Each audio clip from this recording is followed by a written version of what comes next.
రక్షకుడైన ప్రభు యేసుక్రీస్తు ప్రభు నామమున ప్రియమైన మీ అందరికీ ఉదయకాల శుభములు. పరిశుద్ధుడైన లూకా రాసిన సువార్త 1 అధ్యాయము 37 వచనం.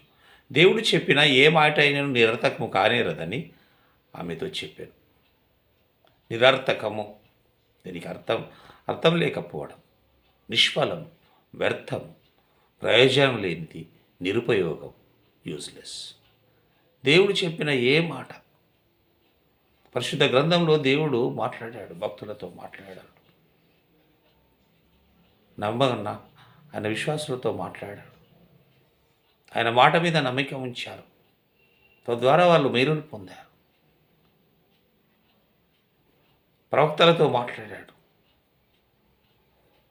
దేవుడు మాట్లాడాడు. ఆ మాటలు ఏవి నిరర్థకము కాలేదు. దేవుడు మాట్లాడిన మాటలు చాలా విలువైనవి. అందుకే దూత వచ్చి మరియమ్మ గారితో, మరి క్రీస్తు జన్మించకముందు ఆమెతో మాట్లాడుతున్నారు. నీ బంధువైన గొడ్రాలుగా ఉండిన ఎలిజబెత్ గర్భం ధరించినది, ఇప్పుడు ఆమెకు 6వ నెల. అంటే ఇది దేవుడు చెప్పిన మాట. దేవుడు చెప్పిన మాటను గురించి మరి ఒకసారి ఆమెకు తెలియజేస్తూ దేవదూత మరి మరియమ్మ గారితో మాట్లాడుతున్నారు. దేవుడు చెప్పిన ఏ మాట అయినా నిరర్థకము కానేరదని ఆమెతో చెప్పాను. అప్పుడు మరియమ్మ గారు, ఇదిగో ప్రభువు దాసురాలను, నేను ప్రభువు దాసురాలు.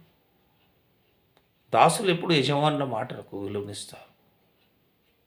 యజమానుడు మాట్లాడిన మాటను వారు తిరస్కరించరు. అందుకే ఆమె అంటున్నది, ఇదిగో ప్రభువు దాసురాలు, నేను ప్రభువు దాసురాలను, నీ మాట చొప్పున నాకు జరుగునుగా. కానీ నేను ప్రభు దాసురాలను, నువ్వు మాట చెప్తున్నావు, నీ మాట చొప్పునే నాకు జరుగునుగాక. చూడండి ఎంత విధేయత. దేవుని మాటకు ఆమె ఎంత విలువనిచ్చింది, దేవుని మాటను ఆమె ఎంత గౌరవాన్ని ఇచ్చింది. ఆమె ఎంతో మరి ప్రభు మాటను గౌరవిస్తూ నేను ప్రభు దాసురాలను అంటున్నాను. ఆయన దాసురాలను, నేను నీ మాట చొప్పున నాకు జరుగును గాక. అది విధేయత, విశ్వాసం, నమ్మకం. మాటలు అనేకంగా ఉంటాయి, అనేకులు మాట్లాడుతుంటారు. మాట ఇచ్చి తప్పించుకునేవారు ఉంటారు. కొందరి మాటలలో అసలు అర్థమే ఉండదు. మాట ఇచ్చి జారుకుంటారు అంటుంటాం. మాట ఇచ్చి జారుకుంటారు. కొన్ని మాటలు వ్యర్థమైన మాటలు మాట్లాడేవారు ఉంటారు, పనికిరాని మాటలు. ఇవి కూడా మనకు ఉపయోగం లేని మాటలు మాట్లాడుతుంటారు. మన సమయం పోతుంది. ప్రయోజనం లేని మాటలు, నిష్ఫలమైన మాటలు, నిరుపయోగమైన మాటలు మాట్లాడతారు. యూజ్లెస్ మాటలు మాట్లాడుతుంటారు.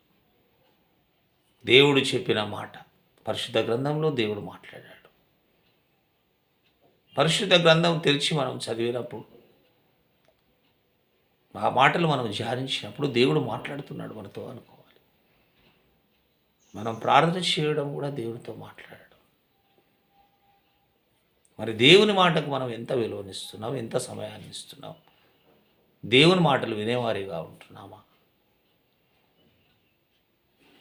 దేవుని మాటలు వింటూ మరి వాటి ప్రకారం జీవిస్తున్నాం?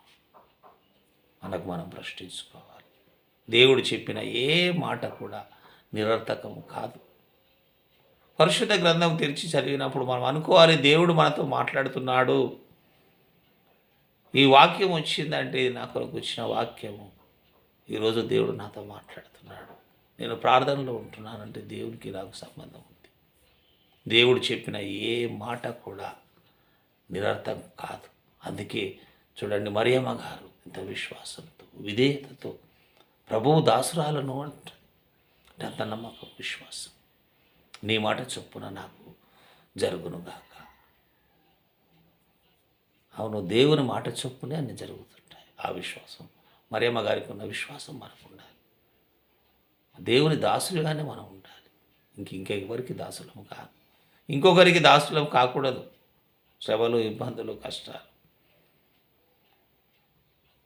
మనం క్రీస్తుకు దాసులుగానే ఉండాలి. నూతన సంవత్సరాల్లోనికి మనం ఎంటర్ అవుతున్నాం, చివరి రోజులో ఉంటున్నాం. దేవుడు చెప్పిన మాటను గౌరవించి విలువనిచ్చి ఆ మాటపై విశ్వాసం ఉంచి ముందుకు సాగాలి. ఎందుకంటే దేవుని మాట నిరర్థకము కాని మాట. ఆ మాట మీదనే మనం ముందుకు సాగుటకు దేవుడు అట్టి కృప మనకు అనుగ్రహించి నూతన సంవత్సరంలో ముందుకు నడిపించునుగాక. ఆమేన్.